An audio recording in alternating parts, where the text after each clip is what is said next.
membakar lahan di musim kemarau saat ini.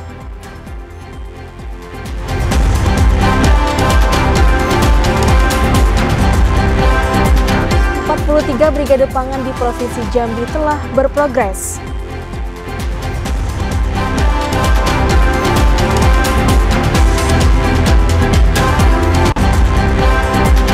Pemkab Tebo lakukan lelang jabatan untuk mengisi kepala OPD yang dijabat PLT.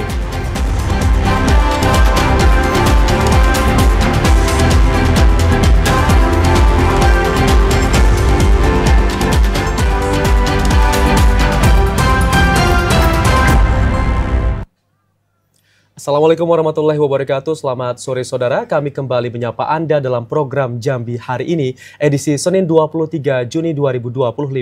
Selain tiga berita utama tadi, tim redaksi kami juga telah menyiapkan sejumlah informasi penting dan menarik lainnya untuk Anda. Bersama saya Muwafiq Azizah. Dan saya Ahmad Solihin, inilah Jambi hari ini selengkapnya.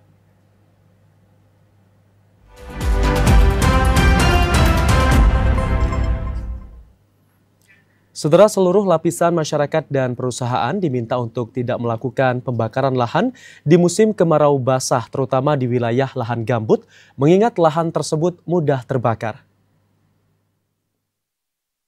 Kemarau basah yang tengah berlangsung di sejumlah wilayah hukum Polres Sarolangun dalam beberapa pekan terakhir berpotensi mengakibatkan kebakaran hutan dan lahan. Kondisi ini menjadi perhatian khusus dari jajaran Polres Sarolangun. Kapolres Sarolangun AKBP Budi Prasetya sudah mengeluarkan imbauan, terutama masyarakat yang berprofesi sebagai petani untuk hati-hati dalam mengolah lahan. Selain itu, jajaran Polres Sarolangun di semua jenjang terus melakukan pemantauan titik rawan, lahan yang mudah dan berpotensi terjadi karhutla. Kapolres minta masyarakat terutama di wilayah lahan gambut agar tidak ceroboh mengingat lahan gambut mudah terbakar. Kapolres juga menegaskan bagi masyarakat yang sengaja membakar lahan dan hutan wajib dan harus siap mempertanggungjawabkan perbuatannya. Atau musim kemarau basah. Saat ini cuaca berubah dengan cepat karena banyak adanya efek dari pemanasan global. Maka saya himbau kepada masyarakat Sarolangun, khususnya para petani dan pekebun kita, jangan sekali-sekali membakar lahan. Kapolres meminta seluruh masyarakat di bumi sepucuk adat serumpun Paseko agar mematuhi aturan dalam pembukaan lahan. Jika semua menaati kebijakan pemerintah, maka kebakaran hutan dan lahan dapat dicegah dan diantisipasi. Edi Kusnadi, TVRI Jambi melaporkan. Pemerintah Provinsi Jambi meminta adanya evaluasi target penanaman padi tahun 2025 pada pemerintah pusat. Ini disebabkan beberapa kendala seperti cuaca serta kurangnya lahan baku sawah. Lantaran dihambat kondisi cuaca serta kurangnya lahan baku sawah yang bisa ditanami padi, Provinsi Jambi meminta adanya evaluasi target penanaman padi tahun 2025 pada pemerintah pusat. Angka 140.000 hektar dari total target 201.000 hektar penanaman padi pada tahun ini atau 70% dari target tersebut dinilai menjadi angka paling realistis yang bisa diupayakan dengan situasi saat ini. Kepala Dinas Tanaman Pangan, Hortikultura dan Peternakan Provinsi Jambi, Rumusdar menjelaskan, permintaan penurunan target penanaman padi merupakan usulan dari kabupaten kota sebagai pelaksanaan penanaman. Usulan penurunan target penanaman padi ini terjadi karena sebagian besar wilayah Provinsi Jambi baru bisa melakukan proses penanaman pada bulan April setelah dilanda banjir sejak awal Januari lalu. Pendeknya waktu tanam hingga semakin kurangnya lahan yang bisa ditanami menjadi alasan utama usulan penurunan target penanaman padi di wilayah Provinsi Jambi. Rumusdar menekankan pemerintah daerah melalui dinas-dinas terkait akan tetap berupaya semaksimal mungkin untuk melaksanakan proses penanaman, namun tidak akan mampu mencapai target yang telah ditetapkan pemerintah pusat. Dari yang dicanangkan oleh pusat itu, kita bisa mencapai 70% saja sudah cukup. Artinya kita bisa mencapai 140.000 hektar nanti itu sudah luar biasa sekali. Dengan kondisi alam, kondisi cuaca yang begini, kita dari Januari sampai April itu rata-rata di wilayah timur kita banjir. Sehingga mengalami keterlambatan untuk tanaman. Berdasarkan data Dinas TPHP Provinsi Jambi pada tahun 2024, wilayah Provinsi Jambi hanya mampu melaksanakan usaha penanaman padi seluas 95.000 hektar. Sementara target pada 2025 naik lebih dari 100% di angka 201.000 hektar. Randy Arta, TVRI Jambi melaporkan. Saudara, dari 69 brigade pangan di Provinsi Jambi, 43 diantaranya sudah berprogres. Ini merupakan salah satu percepatan penguatan pangan dan menambah areal luas taman. Dalam mendukung program swasembada pangan Presiden Prabowo Subianto, pemerintah Provinsi Jambi terus melakukan percepatan brigade pangan. Di Jambi ada 43 brigade pangan yang sudah berjalan dari target 69%. Kepala Dinas Tanaman Pangan, Hortikultura dan Peternakan TPHP Provinsi Jambi Rumusdar mengatakan, brigade pangan ini melibatkan seluruh anak muda di Provinsi Jambi untuk memperluas area tanam. Hal ini bertujuan untuk memberikan motivasi kepada mereka untuk terlibat langsung dalam sektor pertanian. Selain itu, ketahanan pangan dapat tercukupi dengan baik dan tidak bergantung dengan daerah lain. Pemerintah Provinsi Jambi juga siap menyalurkan bantuan alat untuk membuka lahan-lahan baru yang akan dijadikan tempat lumbung pangan. Kemudian brigade pangan ini untuk di Provinsi Jambi ini jumlahnya sekitar 69 unit. Di brigade pangan ini dilengkapi dengan alat mesin pertanian, utamanya traktor roda 4, traktor roda 2, ada juga alat panen, perontok, dan lain-lain. Jadi menurut informasi itu diperkirakan satu brigade itu membutuhkan dana sekitar 3 miliar untuk pembelian alat mesin. Brigade pangan ini sebagai inisiatif strategis yang digunakan untuk pengoptimalan lahan berbasis komunitas. Kemudian juga menggunakan teknologi modern dalam proses produksi pertanian. Joko, TVRI Jambi melaporkan. Pemirsa, kami masih akan menghadirkan informasi terkini terkait kegiatan jemaah haji yang tengah melaksanakan ibadah haji di Tanah Suci Mekah. Untuk mengetahui informasi selengkapnya, kami telah terhubung dengan Ketua Forum Komunikasi KBIHU Provinsi Jambi, Bapak Haji Muhammad Nuh langsung dari Tanah Suci Mekah. Halo, Assalamualaikum warahmatullahi wabarakatuh. Selamat sore waktu Indonesia, Pak Haji Nuh. Waalaikumsalam warahmatullahi wabarakatuh. Selamat siang waktu Saudi. Ya, bagaimana kabarnya hari ini, Pak Nuh? Sehat? Alhamdulillah baik, sehat walafiat. Alhamdulillah. Pak Nuh, apa saja kegiatan jemaah haji setelah selesai melaksanakan rukun dan wajib haji saat ini, Pak Nuh? Kegiatan jamaah sebelum pemulangan, alhamdulillah. Pertama kemarin para jamaah khususnya Kloter 24 pergi ziarah ke kota Jeddah. Kemudian pada hari ini berada di kota Taif. Artinya jamaah ingin tahu perjalanan Nabi Muhammad SAW ketika ke Taif. Artinya mau menjajakin sejarah bagaimana perjuangan Rasulullah SAW di kota Taif. Ya, selain ziarah tersebut, apa saja tempat-tempat yang dikunjungi jemaah haji Provinsi Jambi, Pak Nuh? Ada lagi? Tempat-tempat yang dikunjungi pertama, ini sekarang kami berada di kereta gantung di kota Taif. Kemudian nanti akan ziarah ke Masjid Bimbas, yaitu ada sahabat Rasulullah SAW. Kemudian ada Masjid Akas. Waktu pertama kali Rasulullah datang ke kota Taif yang tidak diterima oleh masyarakat kota Taif. Kemudian ada rumah beliau selama 4 malam beliau menginap di kota Taif. Ya, Pak Nuh, untuk saat ini bagaimana kondisi kesehatan jemaah haji asal Provinsi Jambi? Apakah ada yang kurang gitu untuk kondisi Alhamdulillah kesehatannya? kesehatan para jamaah alhamdulillah dalam kondisi sehat walafiat. Walaupun dengan perjalanan ada jemaah juga mengurangi stamina karena kelelahan, tetapi karena semangat, kelelahan itu hilang. Yang ada semangat timbul karena setelah 3 hari lagi seluruh Kloter 24 akan melaksanakan tawawada. Baik, untuk jadwal kepulangan jemaah haji asal Provinsi Jambi, apakah sudah dijadwalkan, Pak Nuh? Alhamdulillah pendorongan untuk ke Kota Madinah sudah dijadwalkan pada tanggal 27 Juni 2025 jam 15.35 waktu Saudi. Baik, terima kasih Pak Nu atas informasinya. Selamat sore dan selamat bertugas kembali. Wassalamualaikum warahmatullahi wabarakatuh. Selamat sore. Waalaikumsalam warahmatullahi wabarakatuh. Ya, Saudara, Kantor Wilayah Kementerian Agama Provinsi Jambi mulai mematangkan persiapan kepulangan jemaah haji Provinsi Jambi dari Tanah Suci Mekah. Koordinasi bersama Panitia Penyelenggara Ibadah Haji PPIH, baik pusat maupun di Arab Saudi, terus dilakukan. Jemaah Haji Indonesia mulai kembali ke tanah air setelah menunaikan ibadah haji 1446 Hijriah di Tanah Suci Mekah. Berdasarkan jadwal Kanwil Kementerian Agama Provinsi Jambi, pemulangan jemaah haji Provinsi Jambi berlangsung secara bertahap. Jemaah haji Provinsi Jambi mulai tiba di Asrama Haji Jambi pada 25 Juni 2025. Kemudian dilanjutkan kloter selanjutnya secara simultan hingga kloter 7 atau terakhir yang dijadwalkan tiba pada 7 Juli 2025.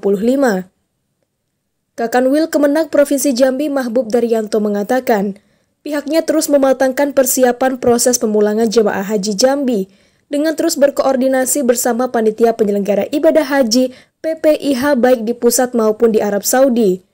Mahbub Daryanto menambahkan, jemaah haji Provinsi Jambi saat ini dalam kondisi sehat dan siap untuk pemulangan ke tanah air. Tim redaksi TVRI Jambi melaporkan.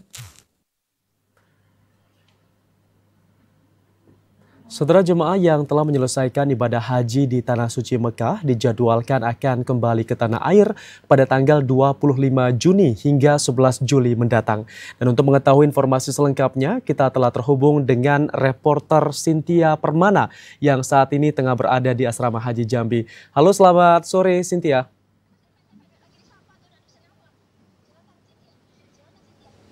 Ya, selamat sore Amsol dan juga Muafiq. Memang benar bahwa saat ini Kakanwil Kementerian Agama Provinsi Jambi telah menyampaikan dalam rakor pemulangan jemaah haji bahwa jemaah haji asal Provinsi Jambi akan mulai tiba di Provinsi Jambi ini pada 25 Juni 2025, di mana akan dimulai dari kloter BTH 13 dan akan berakhir pada 11 Juli 2025, kloter terakhir yakni kloter BTH 27. Dan saudara, dapat kami informasikan juga bahwa Kakanwil Kementerian Agama Provinsi Jambi Mahbub Daryanto menyampaikan proses pemulangan jemaah haji harus dilakukan secara matang persiapannya agar dapat berlangsung lancar dan juga tertib. Pihaknya juga menegaskan kepada PPIH untuk dapat memperketat prosedur pemulangan jemaah haji agar para jemaah haji asal Provinsi Jambi dapat tiba ke Provinsi Jambi beserta barang-barang bawaannya dalam keadaan aman dan juga selamat. Sementara itu, saudara, Kepala Bidang Penyelenggaraan Ibadah Haji dan Umroh Wahyudi Abdul Wahab juga menyampaikan butuh sinergisitas dan juga kolaborasi antar stakeholder terkait agar proses kepulangan jemaah haji Provinsi Jambi ini dapat berlangsung lancar. Dan untuk proses kepulangan jemaah haji ini akan tentunya dimulai di saat para jemaah haji ini tiba di Bandara Sultan Taha Jambi, di mana ketika tiba para jemaah akan mengambil barang-barang bawaan kabin ataupun di bagasi untuk dibawa menuju ke asrama debarkasi haji antara Provinsi Jambi. Setelah tiba di asrama debarkasi haji antara Jambi, langsung memasuki aula Arafah. Setelah itu para jemaah akan duduk sesuai dengan nomor bus yang telah disampaikan oleh pihak panitia ataupun penyelenggara. Dan nanti setelah semua para jemaah telah memasuki aula Arafah dan duduk sesuai dengan posisi yang telah ditetapkan, akan dimulai prosesi seremonial serah terima, di mana pada prosesi serah terima ini juga akan dipastikan para jamaah dalam kondisi sehat, karena pada saat tiba di Bandara Sultan Taha Jambi juga akan dilakukan pemeriksaan kesehatan oleh Balai Kekarantinaan Kesehatan atau BKK kelas 2 Jambi. Jika ditemukan adanya kondisi ketidakfitan ataupun dalam kondisi drop, maka akan dilakukan pemantauan ataupun evaluasi oleh pihak BKK. Dan saudara, setelah selesai prosesi serah terima, nantinya para jemaah haji akan dipulangkan ke daerah masing-masing. Namun dari informasi yang diterima, akan ada 2 kabupaten yang menginap di asrama debarkasi haji antara Provinsi Jambi. Hal ini disebabkan oleh berbagai faktor, salah satunya adalah karena waktu tiba pada tengah malam dan juga karena adanya tradisi atau budaya dari kabupaten itu sendiri untuk menyambut kehadiran para jamaah, di mana akan ada prosesi seremonial yang disesuaikan dengan jadwal bupati masing-masing daerah. Dan diharapkan juga bahwa para jemaah haji yang tiba di Provinsi Jambi nantinya dalam kondisi sehat dan sesuai rencana. Ada beberapa hal ataupun catatan penting yang disampaikan pada rakor yang telah dilaksanakan oleh kantor wilayah Kementerian Agama Provinsi Jambi, bahwa salah satu yang paling penting adalah keluarga jemaah tidak boleh langsung menjemput ke bandara ataupun ke asrama debarkasi haji antara Provinsi Jambi dan harus mengikuti aturan-aturan yang telah ditetapkan. Demikian dapat kami laporkan. Kembali ke studio. Baik, Cynthia Permana melaporkan langsung dari asrama Haji Jambi. Terima kasih, selamat sore. Sejumlah informasi menarik lainnya masih akan kami hadirkan usai pariwara berikut ini. Di antaranya 188 tenaga honorer diusulkan Pemkab Muaro Jambi menjadi P3K paruh waktu. Tetaplah bersama kami.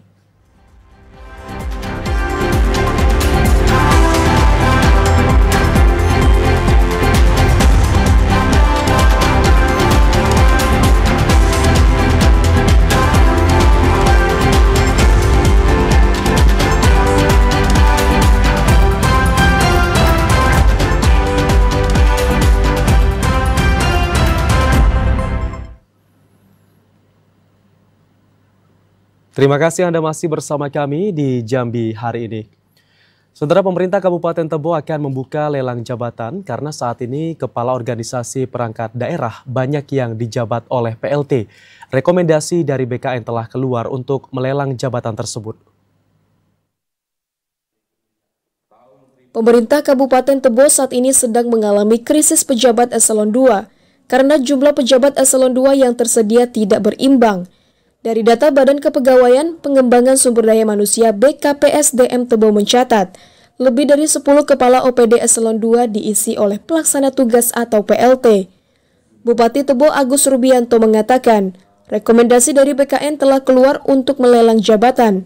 Rencananya pada tahun ini Pemkab Tebo akan melaksanakan lelang jabatan tersebut. Kepala OPD eselon 2 yang diisi oleh pelaksana tugas atau PLT, diantaranya Kasatpol PP, Kadis Perindak Kop, Kadis Lingkungan Hidup dan Perhubungan, Kaban Bakeuda, Kadis Perkim, Kepala BKKBN, Kadis Dinsos P3A, dan Kalak BPBD.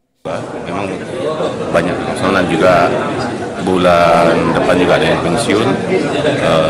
Tentunya ini sudah kita lakukan untuk rekomendasi sudah turun untuk impit, dan nanti yang kekosongan ini akan kita lelang di tahun, insya Allah di tahun ini juga. Kemudian Kadis Dukcapil, Asisten 1, Asisten 3, dan Sekda Tebo. Dan awal bulan Juli, Kadis Damkar Tebo juga kosong karena pejabatnya memasuki masa pensiun. Intizam, TVRI Jambi melaporkan.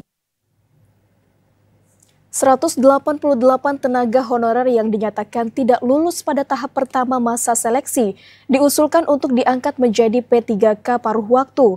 Hingga kini pemerintah Kabupaten Muaro Jambi masih menunggu kepastian pengangkatan bagi P3K paruh waktu dari pemerintah pusat. Pada pelaksanaan tahapan ujian seleksi pegawai pemerintah dengan perjanjian kerja atau P3K tahap pertama, terdapat 188 orang yang dinyatakan tidak lulus atau tidak masuk dalam rankingan.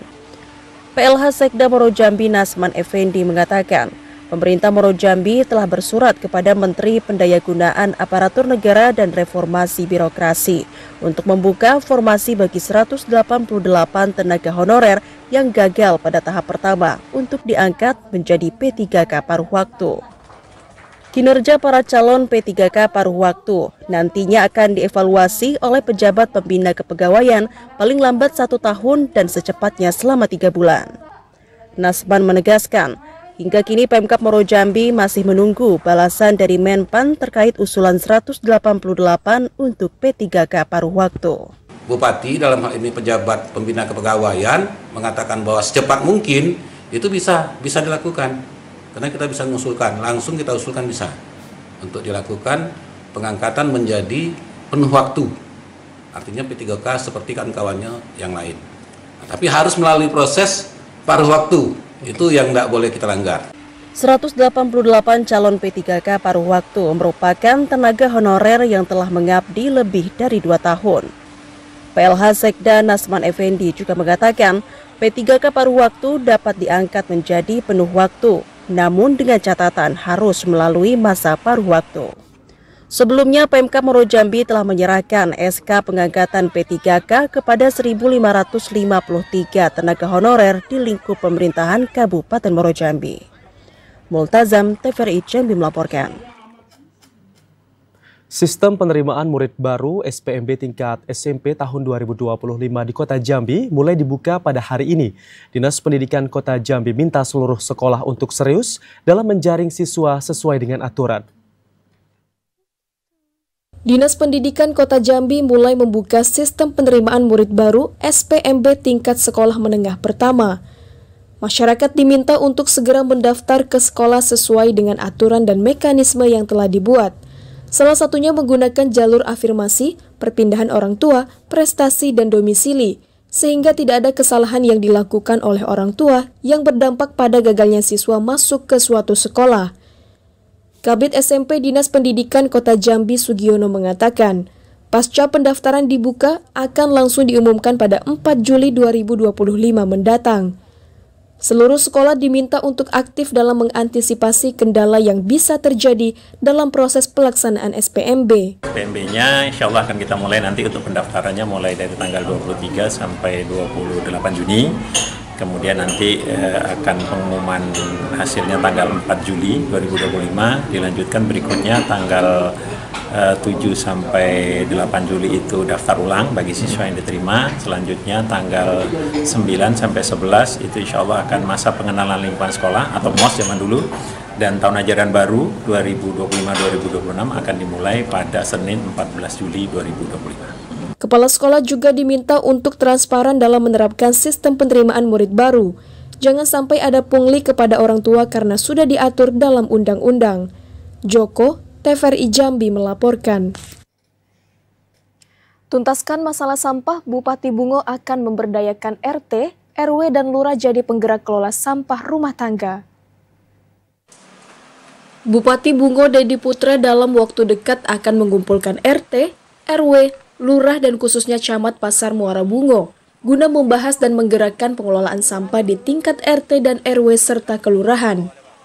Langkah ini diambil sebagai upaya untuk menyelesaikan masalah sampah yang semakin kompleks dengan melibatkan peran serta aktif dari masyarakat di tingkat rukun tetangga dan rukun warga.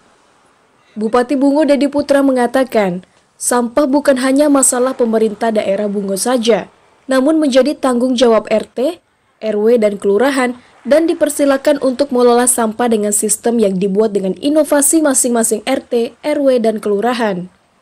Solusi permasalahan sampah tidak dapat diserahkan semata-mata pada pemerintah, akan tetapi juga membutuhkan peran aktif masyarakat. Diharapkan RT, RW, dan Lurah dapat memberdayakan sampah dan menggerakkan masyarakat untuk dapat mengelola sampah, terutama dengan menerapkan konsep 3R, yakni reduce, reuse, dan recycle, yakni kurangi, gunakan kembali, dan daur ulang, serta memastikan sampah dibuang pada tempatnya.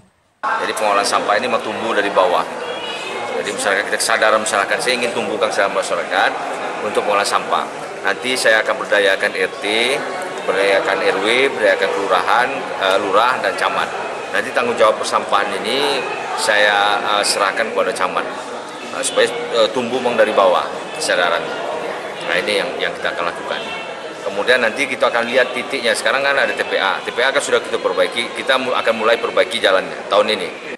Bupati berharap setiap RT, RW, dan lurah agar dapat membuat sistem pengelolaan sampah sendiri dengan sistem iuran bulanan untuk petugas pengumpul sampah. Begitu juga setiap RT, RW agar dapat mengajak warga untuk membiasakan membuang sampah pada tempatnya. Saat ini Kabupaten Bungo akan terus membenahi masalah sampah, terutama di tempat pembuangan akhir TPA. Muhriandi, TVRI Jambi melaporkan. Pemkab Merangin akan menjadikan Arboretum Rio Alif sebagai pusat pariwisata alam yang edukatif. Informasi selengkapnya akan kami hadirkan dalam segmen advertorial usai pariwara berikut ini. Tetaplah bersama kami.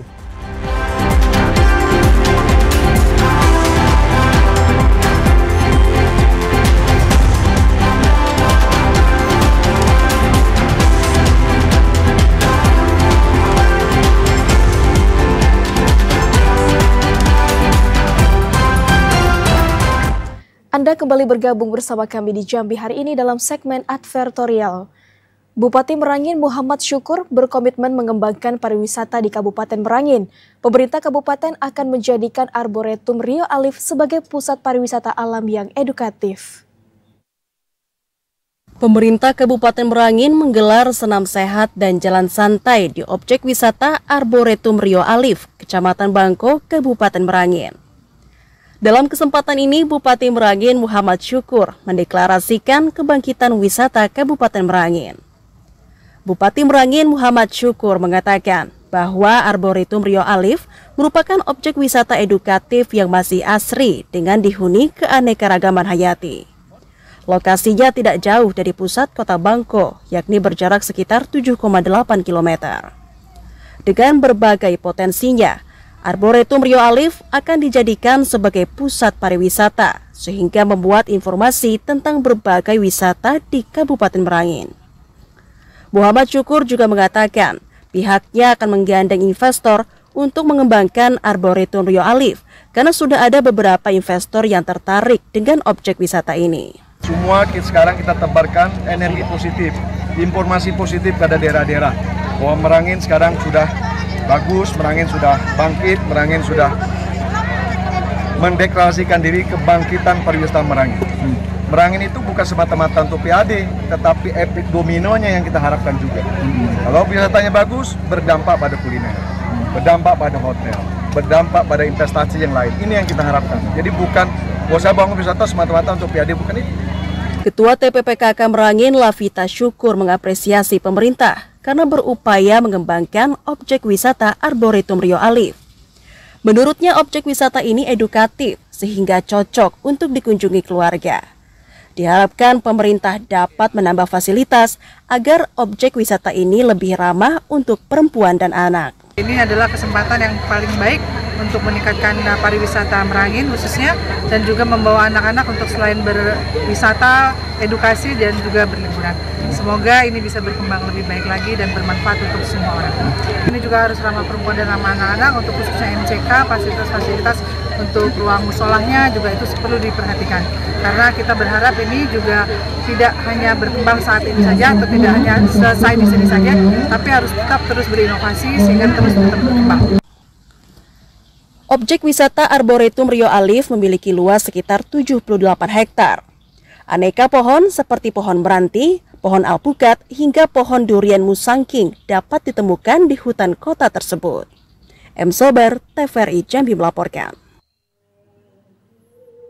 Pemerintah Kabupaten Kerinci bekerjasama dengan Kerukunan Keluarga Minang Kerinci, Jakarta menggelar sunatan massal gratis bagi anak-anak. Kegiatan ini menjadi wadah kepedulian para perantau untuk membantu masyarakat di kampung halaman. Pemerintah Kabupaten Kerinci bersama Kerukunan Keluarga Minang Kerinci, Jakarta dan sekitarnya kembali menggelar bakti sosial berupa sunatan massal bagi anak-anak di Kabupaten Kerinci.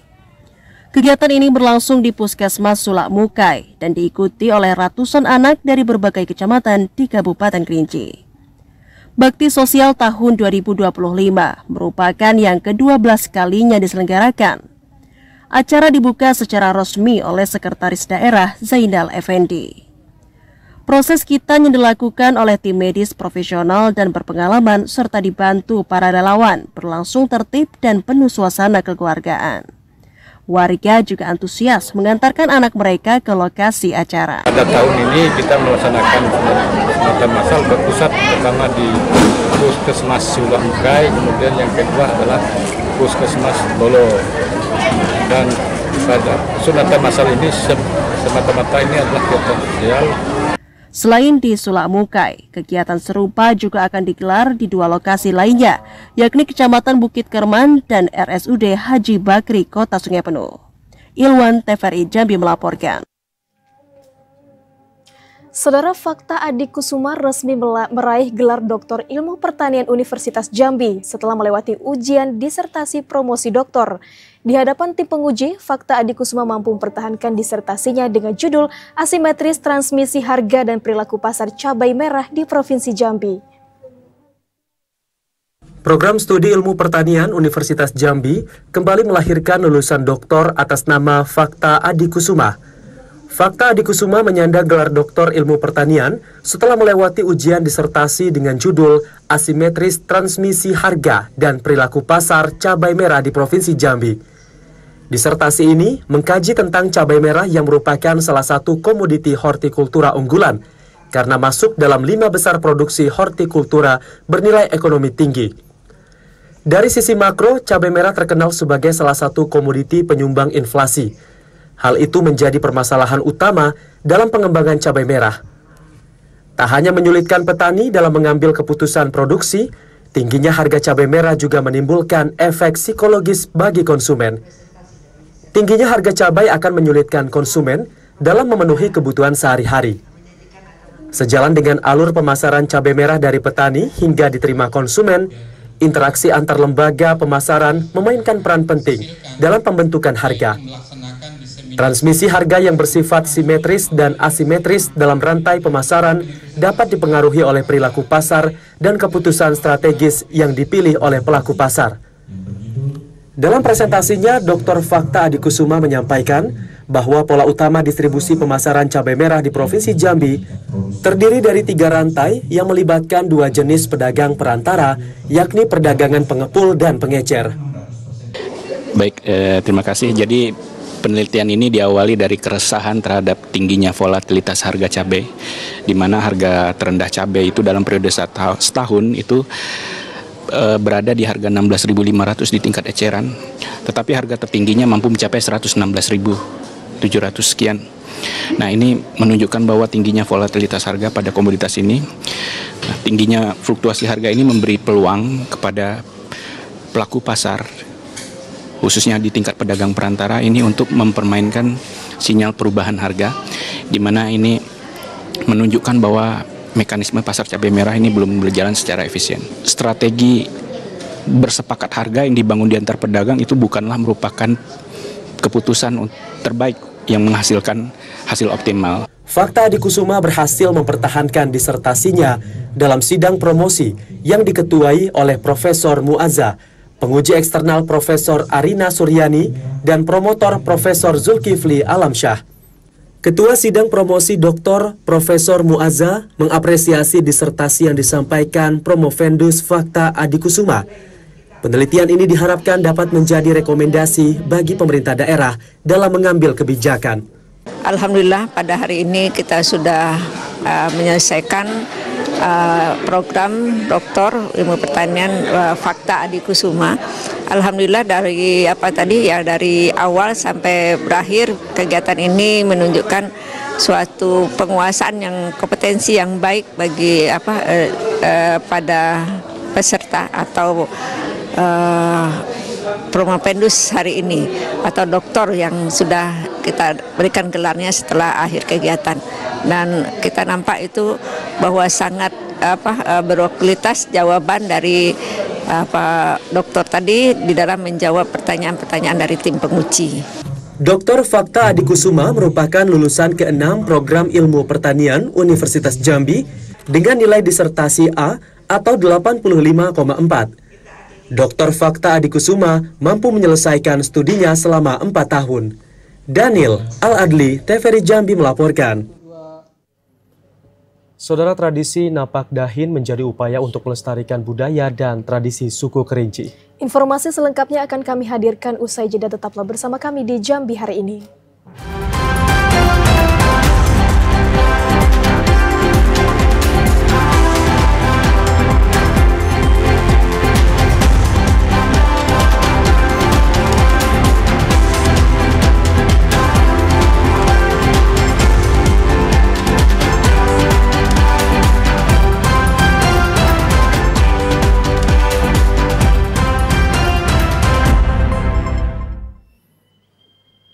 Terima kasih Anda masih bersama kami di Jambi hari ini. Saudara, di tengah modernisasi dan perubahan zaman, masih ada pengrajin gamelan yang tetap eksis dan melestarikan tradisi ini. Hal ini dilakukannya untuk mendidik dan memberitahu kepada generasi muda akan cinta budaya. Di Desa Sukamaju, Kecamatan Geragai, Kabupaten Tanjung Jabung Timur, Yoso Pardi, 53 tahun, seorang perajin gamelan yang telah mengabdikan dirinya selama belasan tahun, masih terus berkarya. Yoso Pardi bukan hanya seorang perajin gamelan, tetapi juga seorang guru yang berbagi ilmu kepada generasi muda. Di sanggarnya, ia menggelar pelatihan yang mencakup berbagai latihan, mulai dari memukul gamelan, pelatihan dalang, hingga belajar tangga nada. Menariknya, anak-anak yang kerap mengikuti pelatihan ini merupakan siswa-siswi SMA Negeri 10 Kabupaten Tanjung Jabung Timur. Selain melatih, Yoso juga memproduksi gamelan di belakang sanggarnya. Dalam proses pembuatan gamelan, Yoso membutuhkan waktu sekitar 4 hari. Ia menggunakan kayu sengon yang berkualitas untuk membuat rancak gamelan.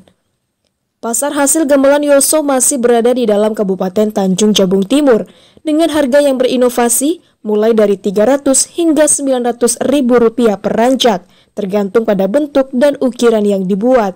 Ada belasan tahun, kurang lebih sekitar 15 tahun. Nah, belum lama ini kami buat sanggar walaupun toh belum jadi total. Nah, kedua kalinya ini malah alhamdulillah nih anak-anak kita sekolah SMA 10 Sukamaju ini malah mau melestarikan budaya Jawa khususnya. Nah, ini saya support, kami dukung dan kami ajari semampu saya bisa. Yoso berharap adanya bantuan dari perusahaan swasta sekitar sanggar untuk membantu pengadaan besi plat yang berkualitas. Dengan dukungan ini, Yoso Pardi dapat terus berkarya dan melestarikan budaya gamelan untuk generasi mendatang. Kliva Patria, TVRI Jambi melaporkan. Saudara, tradisi Napak Dahin yang diselenggarakan di Dusun Nek, Kota Sungai Penuh merupakan salah satu upaya untuk melestarikan budaya dan tradisi suku Kerinci yang mulai luntur di tengah kemajuan zaman. Guna melestarikan budaya dan tradisi suku Kerinci yang hampir luntur oleh perkembangan zaman, sejumlah sanggar seni yang berasal dari Kota Sungai Penuh dan Kabupaten Kerinci melaksanakan tradisi Napak Dahin. Tradisi tersebut diselenggarakan di Dusun Nek, Kota Sungai, yang menampilkan berbagai penampilan seni dan budaya khas masyarakat Kerinci pada zaman dahulunya, seperti parno adat, makan bersama dengan hidangan nasi ibat khas suku Kerinci, rentak kudo, sike rebana, serta tale ngasuh anak. Ketua Sanggar Seni Ilok Rupo Kota Sungai Penuh Meza Teti mengatakan, tradisi Napak Dahin menceritakan bagaimana tradisi suku Kerinci pada zaman dahulu seperti tale ngasuh anak yang berarti irama lagu mengasuh anak ketika hendak tidur. Sike rebana yaitu sebuah seni yang menggabungkan irama musik dengan syair-syair ketika adanya upacara adat dan acara keagamaan pada zaman dahulu, serta tari rentak kudo sebagai wujud kegembiraan masyarakat suku Kerinci. Napak Dahin itu sama maknanya dengan napatilas. Napatilas itu artinya menapaki jejak-jejak seni tradisi suku Kerinci yang hampir punah. Kegiatan tersebut merupakan instruksi dari Kementerian Kebudayaan dan Pariwisata Republik Indonesia dan diselenggarakan pertama kali di Kota Sungai Penuh sebagai upaya menghidupkan kembali tradisi suku Kerinci terdahulu sehingga dapat diterapkan oleh kaula muda pada saat ini. Fahlan Diandra, TVRI Jambi melaporkan. Beralih ke informasi lain, selama 2 pekan terakhir, jajaran Satuan Reserse Narkoba Polres Sarolangun berhasil mengungkap 5 kasus penyalahgunaan narkoba dan meringkus 9 tersangka didominasi dari Kecamatan Pauh dengan barang bukti narkoba jenis sabu, ganja, dan pil ekstasi. Dalam konferensi pers yang dipimpin Kapolres Sarolangun AKBP Budi Prasetya, 9 orang tersangka kasus narkoba berperan sebagai pengedar narkotika wilayah Kecamatan Pauh Batin 8 dan Kecamatan Air Hitam. Kasat Narkoba Polres Sarolangun AKP Ojak Pesitanggang memaparkan, 9 tersangka narkoba tersebut diringkus dari sejumlah tempat selama 2 pekan terakhir. 1 dari 9 orang tersangka berinisial MP asal Kecamatan Pauh diamankan beserta barang bukti berupa narkoba jenis sabu seberat 72,5 gram serta pil ekstasi 26 butir. Pelaku merupakan DPO karena sebelumnya berhasil melarikan diri dengan melompat ke sungai dalam operasi penggerebekan tim Opsnal beberapa waktu lalu dengan kasus 1 kg sabu-sabu.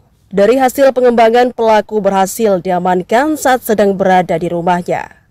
AKP Ojak menjelaskan, dari pengungkapan 5 kasus tersebut, terdapat 2 orang pelaku berinisial AS dan P yang merupakan bandar dan pengedar narkoba jenis ganja dengan barang bukti yang berhasil diamankan sebanyak 210 gram.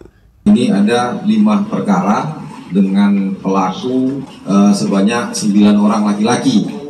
Dan ini yang ada di belakang kita didominasi dari Kecamatan Pauh ya. Hampir 80 gram. Jenisnya ganja, ekstasi, sama narkotika jenis sabu. Atas perbuatannya 9 orang pelaku dijerat Undang-Undang Nomor 35 Tahun 2009 tentang narkotika, Pasal 112 dan Pasal 114, dengan ancaman hukuman penjara minimal 5 tahun, maksimal 20 tahun hingga hukuman mati.